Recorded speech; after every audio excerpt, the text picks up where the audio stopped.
Күйеуімді жерлеген күн. Аяғым дірілдеп әрең тұрдым. Ел жылап жатыр. Өзімнен бұрын ішімде өліп қалған ешкімді байқамай қалды. Бетіне қарауға жүрегім дауаламады. Жансыз денесін ақ матаға орап әкеткен сәттен бастап мен де тірі өлікке айналдым. Екі балам бар. Екі балам бар. Үлкені 10 жаста. Күйеуім асқар. Кенеттен кеткен еді. Жүрек кеш оралмады. Телефоны өшірулі болды. Таңертең ғана күліп қоштасқан адамды кешке жоқ дейді екен ғой. Сол күні-ақ Аян келді. Күйеуімнің туған інісі. Бірақ сол сәттен бастап оның көзі маған басқаша қарай бастады. Ол үйде көп жүрді. Анамның оның орнын жоқтатпай көмектесті. Балаларға қарайды, ас әзірлеп береді. Бір күні кешке бәрі кетіп, балалар ұйықтап жатқанда мен ас үйде жылап отырдым. Жай ғана иығымнан қолын қойды. Бірақ сол қол, сол жанашыр сөз кеудемде от жақты. Сен жалғыз емессің, мен енді кіммін өзі дедім. Ол үндемеді, бірақ сол үнсіздіктің артында тыйым салынған тілек тұрды. Күн сайын ел келеді, ет асып Құран оқылып жатты. Бірақ мен өзім күресіп жүрдім. Қайным күнде қасымда, балаларды балаша мәз қылады. Түнде бетімнен сүйіп ұйықта дейді. Сол сөздер жүректі елжіретеді. Асқардың киімдері иісін жоғалта бастады. Төсек суып қалды. Кеудемде әлде бір бос қуыс пайда болды. Мен ұялып жүрдім. Бірақ мен жесір әйел едім.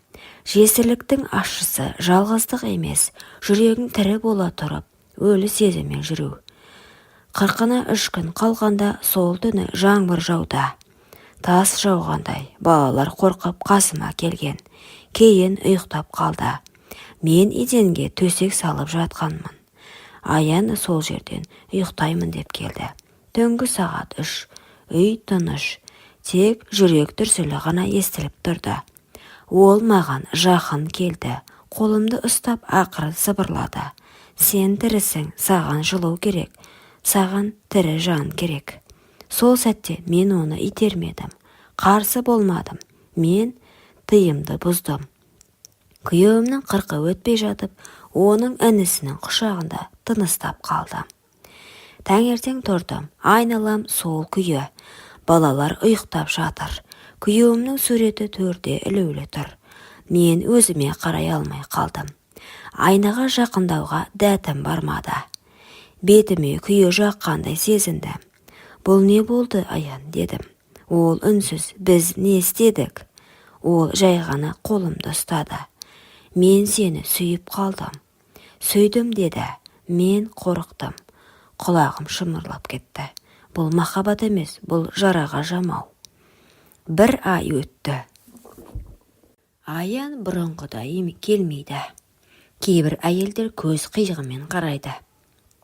Құлағыма жеткен сөздер жүрегімді тілгілейді. Әй, қайнымен жүр дейді. 40 өтпей жатып төсегін жылытып та. Бетін күйіп кеткендей. Құдай алдында да, ел алдында да қара бетпін. Бірақ ешкім жесір әйелдік түнгі үнсіздігін, жүрек құрғағын, жан сүйеніш іздегенін түсінбейді. Кейін тағы кездесіп жүрдік, жасырын, кешкілік, балалар ұйықтаған соң. Бірақ бұл жолы сезім емес, бұл нәпсінің нәзік шырғалаңы. Аян да суып бара жатты. Ол менің жүрегімде емес, денемді іздейтіндей. Мен соны түсіндім.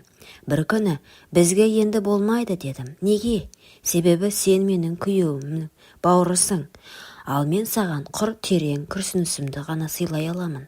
Ол үндемей кетті. Сол кеткеннен мол кетті. Қазір 3 жылдан өтті. Ешкімге ештеңе айтпаймын. Бірақ мені түнде оятатын күйеуімнің көзі. Ол түсіме кіреді. Жай ғана қарап тұрады.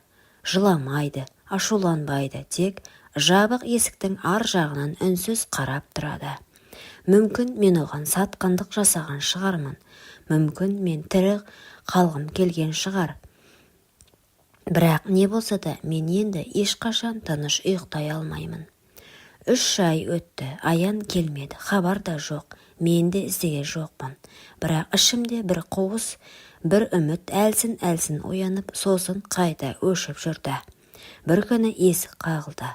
Ашсам сол, Аян. Түрі өзгеріп кетіпті, көздері шаршаған. Қолында 2 ойыншық, балаларға әкеліпті. Кешір деді. Не үшін? Ол басын салбыратып қалды. Сенсіз өмір сүре алмайтынымды кеш түсіндім. Мен ішімнен айқайлап тұрдым. Мені сүйме, мен жесірмін. Мен сенің бауырыңның әйелімін. Менің тәнімде бауырыңның иісі қалған.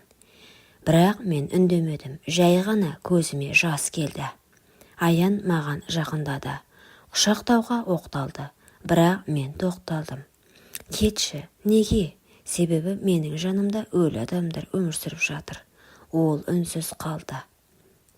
Кешкісін үлкен балам келіп, анашым, Аян аға бізбен тұра ма енді деді. Жүрегім діретті. Балалардың жүрегі аңғал. Олар махаббатты жай ғана қарапайым мейірім деп түсінеді. Жоқ балам, ол бізге қонақ болып келді. Бірақ сіз оған күлесіз ғой. Мен күлем бе? Иә.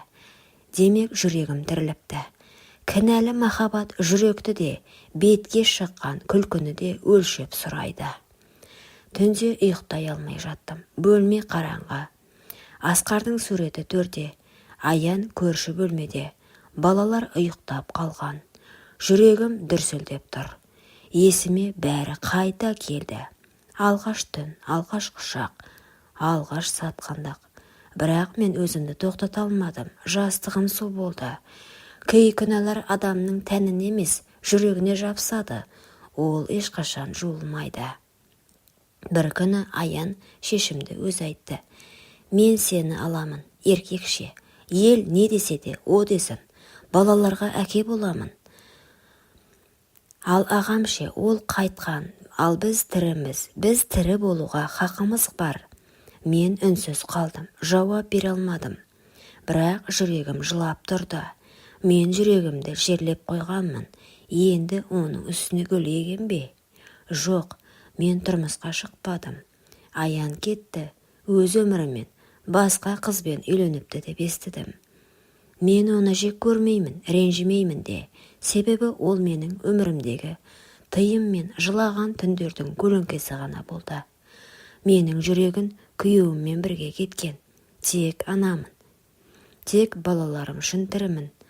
Ал өзім баяғы түннен бері үнсіз жылап жатқан жесірмін. Күйеуімнің зиратына жиі барамын. Сол жерде отырып, мен тірі қалғым келеді. Тек жалғыз қалғым келмеді. Бірақ жүрегім саған ғана тиесілі болды. Жел ескендей болды. Сыр естілді. Мен соны Асқардың үніндей қабылдаймын. Мен кештім. Сен тірі бол, балаларымыз үшін. Құрметті оқырман, өмірден алынған шынайы оқиғалар ұнап жатса, лайк, комментарий жазып қолдап кетіңіздер. Келесі кездескенше.